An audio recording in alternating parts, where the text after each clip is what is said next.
क्या आप जानते हैं घोड़े की सवारी करने की सबसे अच्छी दिशा कौन सी है? घोड़े की सवारी करने की सबसे अच्छी दिशा वो है जिस दिशा में घोड़ा खुद दौड़ता है। तो कहने का मतलब ये है कि जहां आपका मन हो, इसके अंदर जो तात्पर्य वो ये है, मैं कुछ बातों से आपको समझाऊंगा।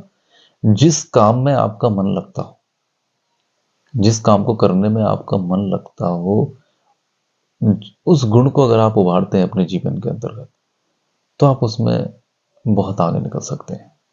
आप उसमें सम्मान भी पा सकते हैं, कोई पद भी पा सकते हैं, रुपया भी पा सकते हैं।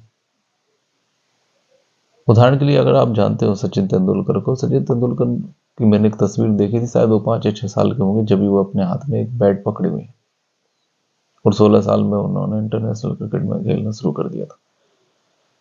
तो बहुत जल्दी भगवान हर इंसान को कुछ अलग गुण देता है, कुछ अलग अलग गुण, कुछ नैसर्गिक योग्यताएं देकर पैदा करता है, और ये बहुत जल्दी उम्र में किशोरावस्था तक आने आने तक हमें दिखने लगती।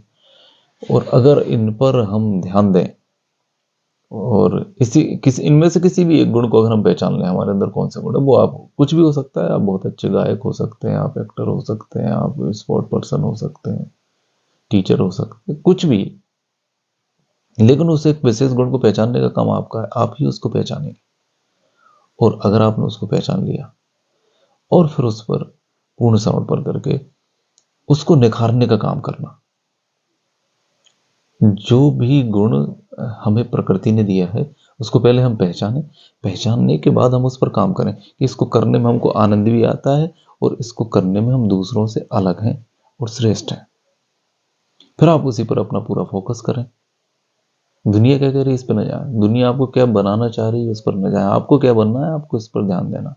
और आप सबसे अच्छा वो ही कर सकते हैं जिस काम को करने में आपको आनंद मिलता है, और उसी आनंद को फिर आप अपने पेशे में बदल सकते हैं।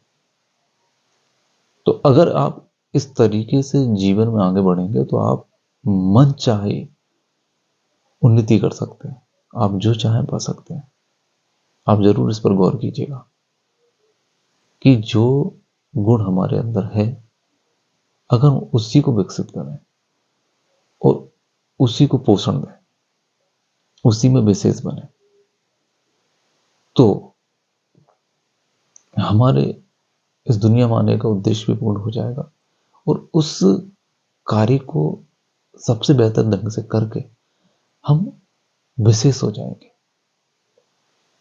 तो ध्यान दें, अपने प्राकृतिक गुणों का, अपने प्राकृतिक गुणों को स्वीकार करें, नकल ना करें, नकलची ना बने, और अपने उसी गुण पर अपना पूरा ध्यान केंद्रित कर कर आप अपने जीवन में बहुत आगे निकल सकते हैं। धन्यवाद।